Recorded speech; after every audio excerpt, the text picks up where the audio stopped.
Just a minute, Dr. Bindu. You can start, Dr. Bindu.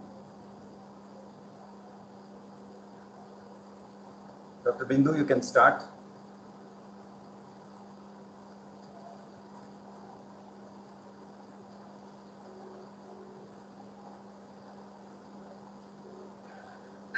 You can start, Dr. Bindu. Okay, sir.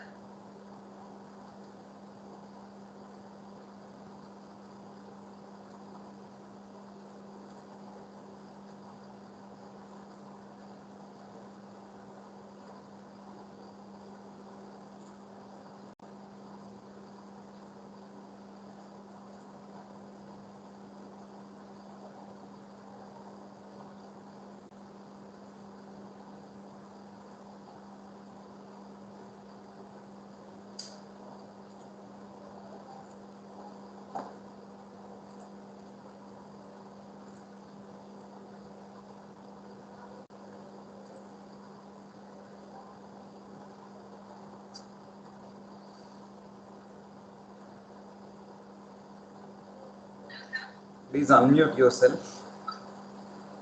Yes, sir.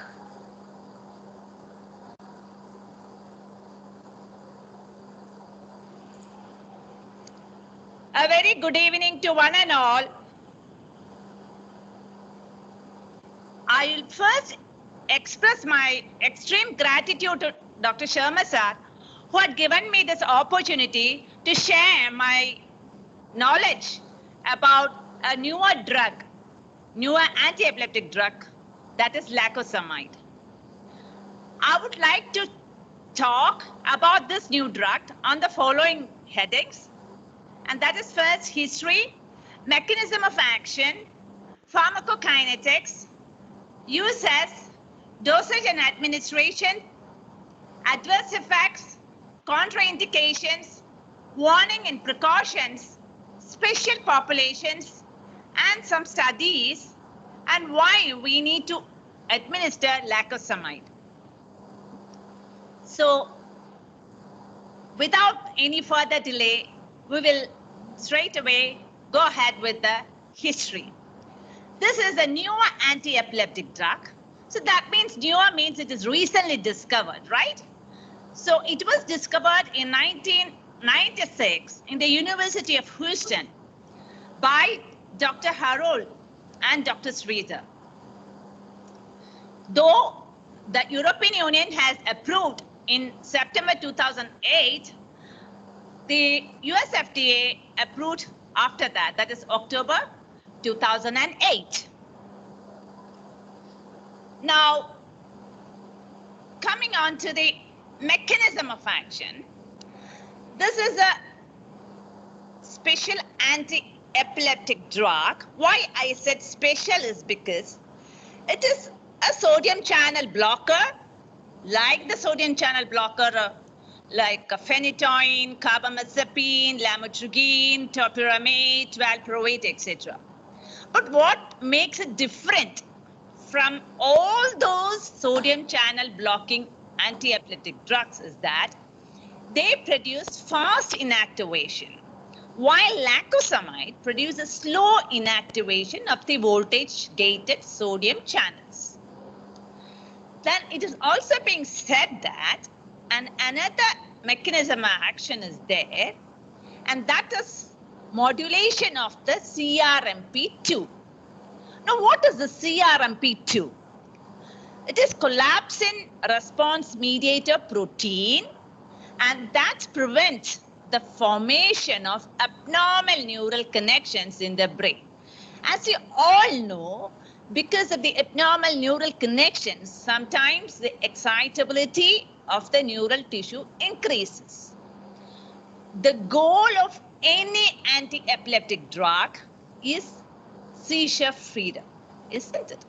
So apart from this action, it will not act on certain other receptors. Let's see about that. Now, this is an illustration which gives you more idea about how it slowly inactivates the voltage-gated sodium channels. The other fast inactivating sodium channel blockers are preventing the neuronal cells to produce or generate the action potentials. While this lacosamide is preventing to generate the action potential, plus it will take a long time for the cell to become the resting state and to generate the action potentials. So that is the additional action that is done by this lacosamide. And they say that now the research is still going on about the CRMP's role. Now that is actually has got it's a protein, and it has got an important role in the cytoskeletal, vesicle, and synaptic functions in the developing brain. So actually, the significance of this binding of lacosamide with this CRMP2 is really an area of current research. And as you all know, with the passage of time, I think we will get more and more ideas about its actions and its effect on the seizure control.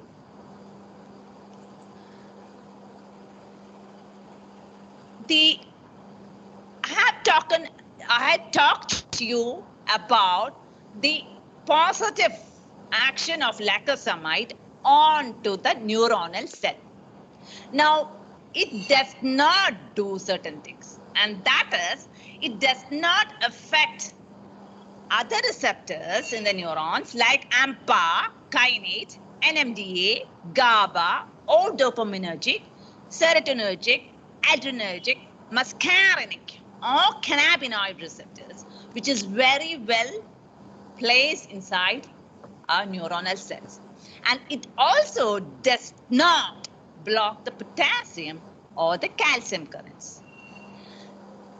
It also does not modulate the reuptake of neurotransmitters, including norepinephrine, dopamine, and serotonin. Now, you might ask why I am telling this. It is not having any action. So why? Yeah, it has got significance because of the minimal drug interactions with the rest of the available anticonvulsant drugs. So that is really an advantage of this molecule, and that is because it has not any action on these kind of receptors, right? Now, let's go on to what our body does when we take this lacosamide. When we take orally, it's rapidly and completely absorbed in the gastrointestinal tract. And the bioavailability is 100%. That means we are able to get the benefits 100% of this drug. And the plasma concentrations are proportional to the dosage up to 800 milligrams orally. It reaches a peak concentration in our blood about 1 to 4 hours after oral intake. And the elimination half-life is 13 hours, which means that we need to take the tablet about 12 hourly, that is BD dosage. There is no active metabolites, and the protein binding is very minimal. Last but not the least, it does not induce cytochrome P450 isoenzymes. So what? So the effect is that the drug interactions with the other drugs like rifampicin or oral contraceptives, all the other drugs are very, very negligible. It is so advantageous, you know, that it does not induce cytochrome P450. isoenzymes like the other anti-epileptic drugs like phenytoin, carbamazepine, oxcarbamazepine, etc., which stimulate, and valproate, which inhibit this enzyme. So lacosamide is somewhat unique in this particular field also. Now coming to uses, after lots and lots of trials and tribulations, the anti-epileptic drug will be given usage, and the approved uses so far after so many randomized controlled trials is that they can be used as monotherapy or adjunctive therapy in partial onset seizures with or without secondary generalizations in children from 4 years of age, adolescents and adults. And it is also being used like in any anticonvulsant drug in the usage of neuropathic pain, especially diabetic neuropathic pain is so much awful. So in decreasing the neuropathic pain also, this molecule is being used.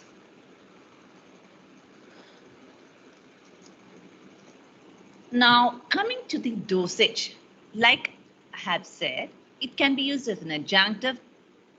That means in add-on to the drug which the patient already was taking. So if you add on lacosamide with the other anticonvulsants that the patient is taking, then we need to administer at the dosage to start with 50 milligram twice daily.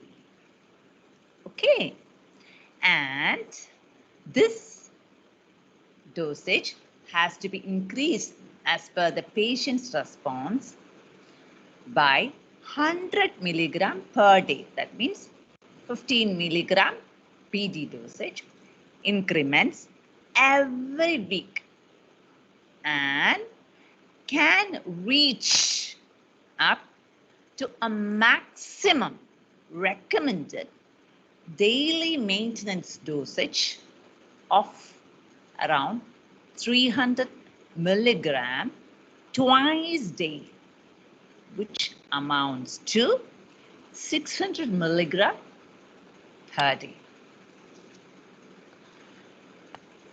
Now, this is when you start the patient as an adjunctive.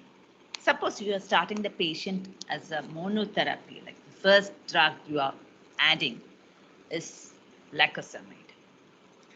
Then, actually, you can start with 100 milligram instead of 50 milligram.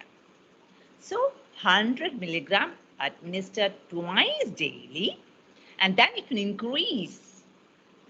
The increment will be similar to the increment that we use in adjunctive therapy also. So 100 milligram per day every week up to the desired response level. Sometimes it can be 200 BD. The patient will be seizure free.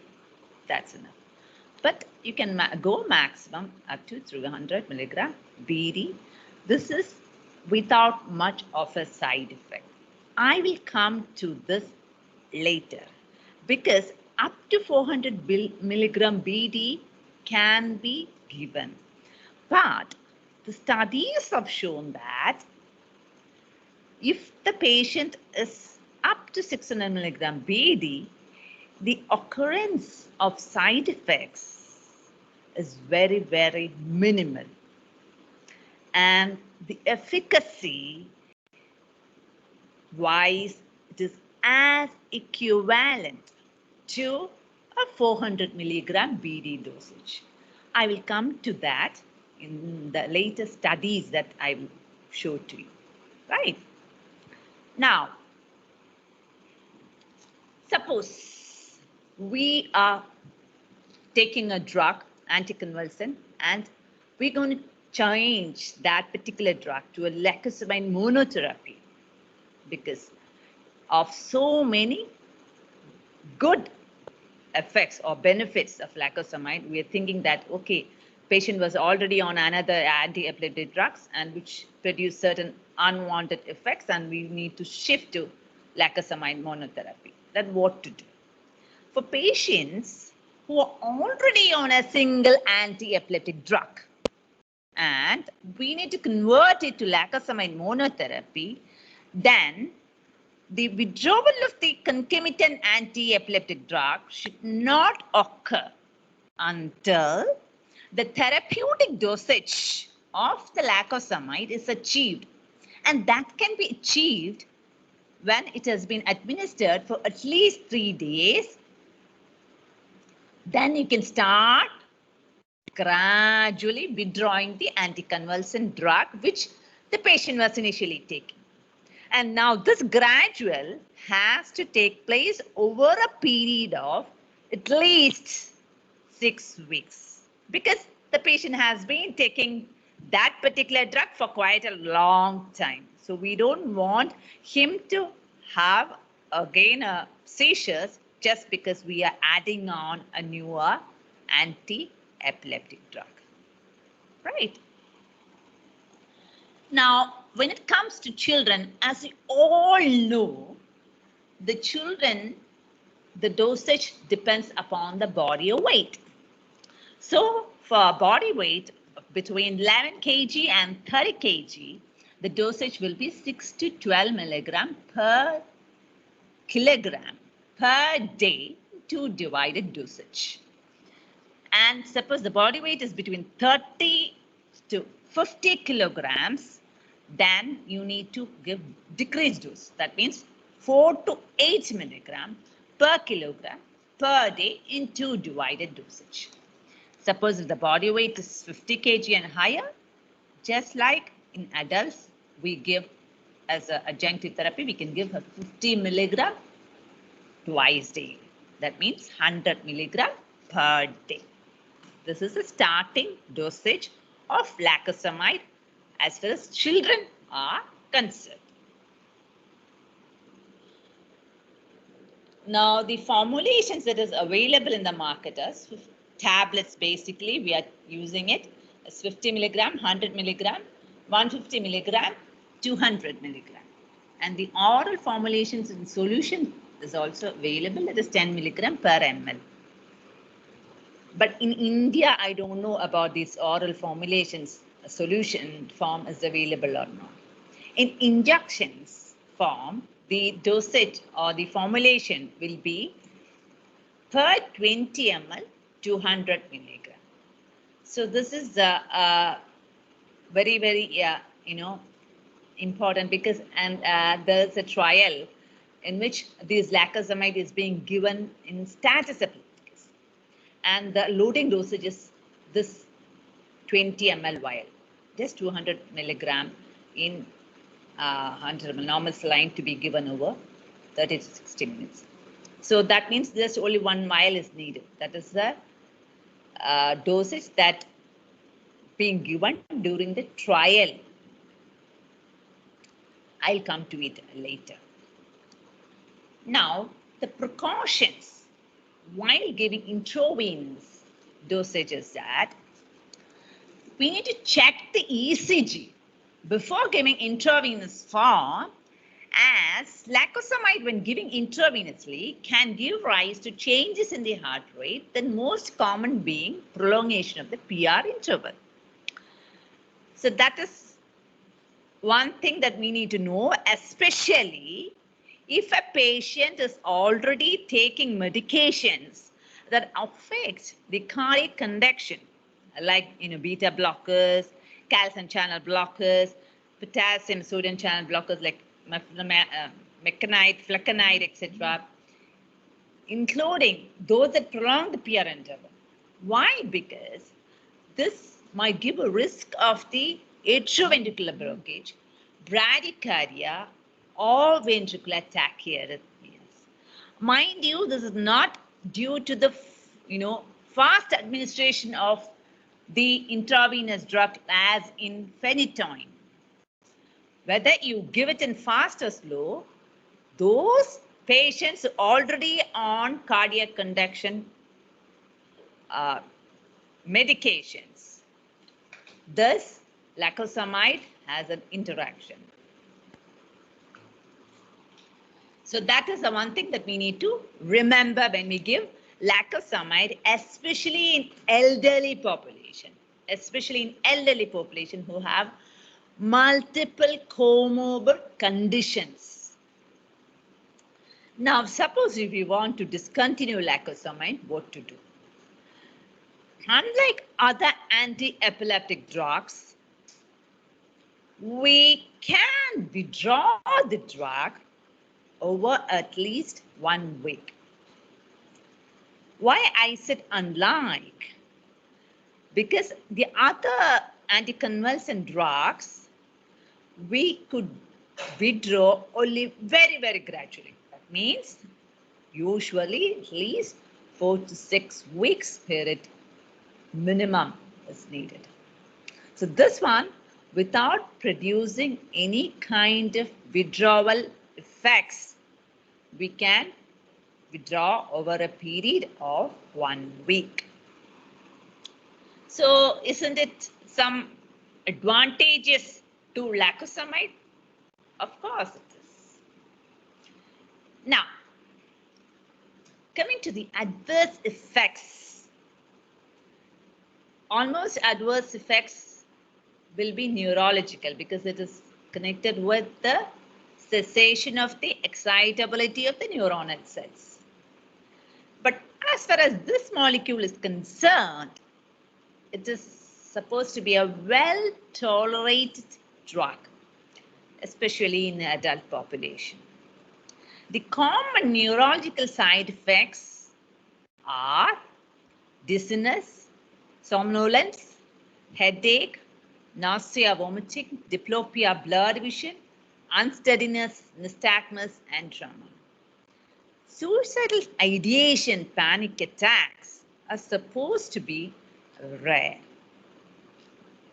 And mind you, this lacosamide side effects develop when it is a dose-dependent side effect. That means it develops only when the dosage surpasses 400 milligram per day.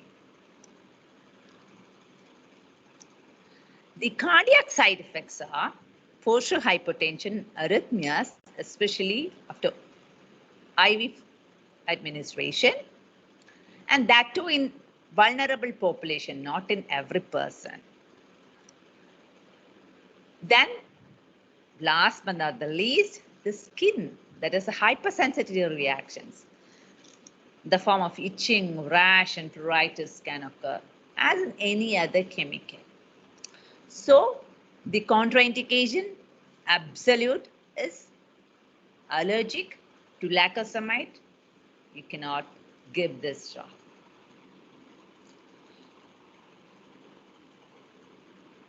So, the contraindication in case of other anticonvulsant drugs are so many, but for lacosamide, this is one. Mind you, this is a new drug and trials are going on, and with passage of time, we don't know, sometimes we might get more of adverse effects and contraindications, so on and so forth. But for the time being, the only absolute contraindication is allergy to lacosamide. There are certain warning and precautions that we need to take, especially when we give to adult patients who have concomitant morbid conditions, and one is renal failure. So we judge the severity of the renal failure with the creatinine clearance, right? So the creatinine clearance, if it is more than 30 ml per minute, no need to worry. No dosage adjustment is needed.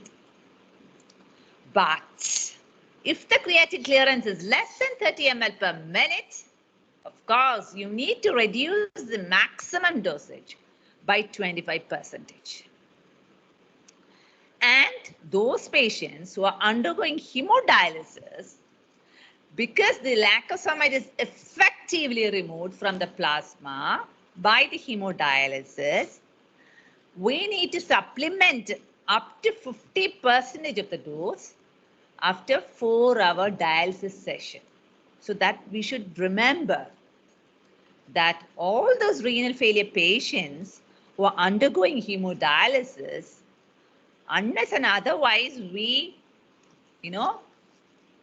put it, supplement 50%, we might not, give justice to that patient. Another is co-administration with strong cytochrome P3A4 or cytochrome P39 inhibitors. Why? It is because the systemic absorption of the lacosamide may increase and we may need to consider dose reduction. The drugs commonly that inhibits are itraconazole, ketoconazole, flecainamide, etc.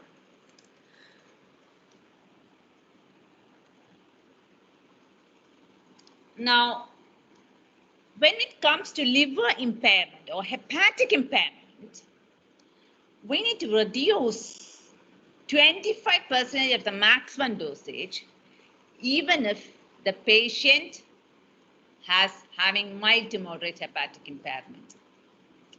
And in severe hepatic impairment, we cannot give at all.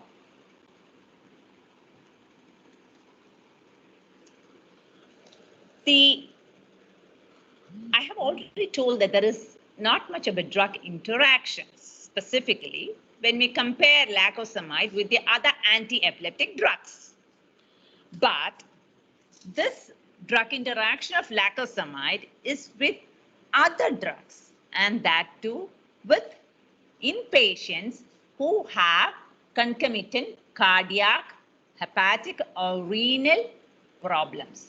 So in patients with renal or hepatic impairment who are already taking strong inhibitors of the cytochrome P3A4 and cytochrome P39 may have an increase in the exposure to lacosamide, because the lacosamide is metabolized through this cytochrome. So that's why there will be a significant increase in the level of the lacosamide. And the dose reduction is needed for lacosamide in renal and hepatic impaired patients who take these drugs. So we may need to ask for the drugs which he has already been taking for all these problems before prescribing the dose of lacosamide. So that we should keep in our mind. Now, coming to patients who are cardiac patients who are already on medications that affect the cardiac conduction, like, beta blockers, calcitonin blockers and all that, we need to take an ECG just prior to giving lacosamide to get the baseline, level. And then once the lacosamide is titrated to the steady state also, better to take an ECG to play safe. Okay, so that is one thing that we need to remember, especially when we deal with the adult patients who have cardiac problems. The special populations are pregnancy and lactation. Pregnancy, it is the category C, 3C. So that means it is not being recommended in pregnancy, unless otherwise the benefit is very, very high. But usually it is not being given. And the lactating mothers also, it is not being given. So all those women who are going to get pregnant or who are pregnant need to talk to their doctors regarding the willingness to get pregnant, or they are pregnant already, because otherwise unknowingly if you prescribe lacosamide, it's going to be a problem. So the effectiveness of the lacosamide has been studied extensively, and there are a lot of multi-centric randomized prospective controlled trials. I'm not going into a very detail of these, because ultimately what we need to know is whether it's safe, whether it's really doing the purpose of seizure freedom, whether it can be given in conditions which need precaution or not. These are three things that we ultimately need from an anticonvulsant drug, right? So I'm just mentioning a few, that's all. So this trial is about more than 400 patients per trial, and the age group taken was 16 years and older. And the patients are already on adjunctive therapy with the 1 to 3 anti-epileptic drugs. And they categorized the dosage into 3. That is, one is, of course, a placebo, and the other, after that, patients taking 200 milligram per daily dosage, 400 milligram per day dosage, and 600 milligram per day dosage. As you can see from this table, that when the dose was shifted from 400 milligram per day to 600 milligram per day, the effectiveness or the efficacy is not that much, only 39% versus 40% in Van Manchana study. So that means the efficacy is not that much if you step up the dosage by about 200 milligram per day. So that's the only message that I want to convey from this table.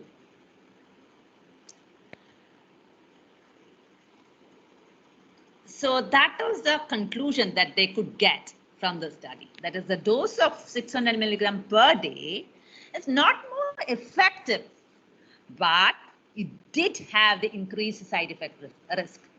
And this made so many dropouts from that study. The patients discontinued because of the side effects like dizziness, nausea, ataxia, vomiting, and nystagmus. So the time when the dose was increased from 400 to 600 milligram per day, they could not get any benefit. Not only that, they also started developing these side effects. So we had to discontinue that tablets. The further trials were, another is a multicentric open label trial to establish the safety and efficacy of the single IV dosage, followed by oral maintenance dosage. Now, one of the advantages of this lacosamide was that, unlike if you take lamotrigine, this has got a advantage because, when the patient is coming to the ER with seizure, you can give an IV formulations then and there itself, unlike lamotrigine or carbamazepine, which are wonderful drugs, but because IV formulation is not available, we could not administer them. So here, the IV formulation was available. So they did the trial with this IV dose of 200 milligram, I told you, 200 milligram, and followed by the oral maintenance dosage. So the patients were 75 in number, and they grouped into two, the 200 milligram, 300 milligram, 400 milligram over 15 minutes. So they stepped up the dosage, and they give in 3 different groups and over a period of 15 minutes, and it was followed 12 hours later by the maintenance dosage. And the maintenance dosage was same, that is 150 milligram BD. What they could found out that all were well tolerating this, but the dose effect with respect to the adverse effects were there, and that is only 5% dropped out due to the adverse effect. That is, when IV formulation of 400 milligram was given over 15 minutes, the patient within the next 12 to 24 hours developed adverse effects like dizziness and somnolence. The outcome was a seizure freedom after the first episode, which they could attain with minimal side effects at a dosage of 300 milligram over 15 minutes and followed by the maintenance dosage. This is just a graph. I don't think we need to really, go into the details. Let's know about some other aspect of lacosamide. That is, it is being used in other indications like non-convulsive seizures. So far, we have been talking about the partial onset seizures without secondary generalizations. Now they started implementing or administering the drug in a non-convulsive seizure group. And this is the only study that is available, but no, efficacy of this drug in this seizure group was found. Another is they have been experimenting it to treat in status epilepticus and seizure clusters, because the IV formulation is already available. So why can't we make use of it? That was their proposition. So a bolus of 200 milligram IV at a rate of 60 milligram per minute was given, and the studies, the result has not yet been finally come through. The another study is that we already told that the anticonvulsants has not only has role as anticonvulsant, but also as diabetic neuropathy, so peripheral neuropathy, so neuropathic pain, they are very useful.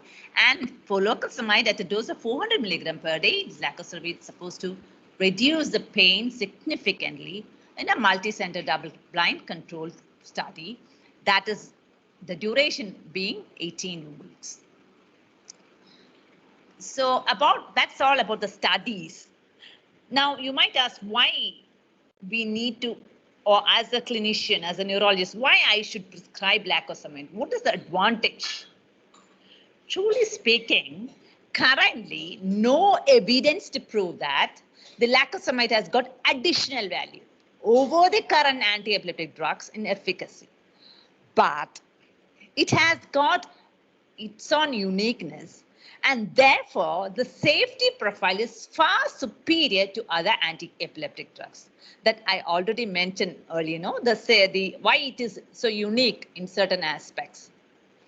And another advantage is that this IV formulation is also available, and the side effect profile, it follows the linear pharmacokinetics. So when you increase the dosage to beyond a particular level only, the side effects occurs. Now, the advantages or the safety profile of the lacosamide is that tolerability. It is tolerable up to a particular level, like on a 400 milligram daily, you are not getting any side effect. Patient tolerates very well. And less of adverse effects. And last but not the least, it has got minimal drug interactions, unlike all the other anti-epileptic drugs available now, which has got so much of drug interactions with the other anti-epileptic drugs as well as the other general drugs. So this has got minimal drug interactions, and that is one advantage. Thank you very much for your patient listening. I am willing to answer your questions.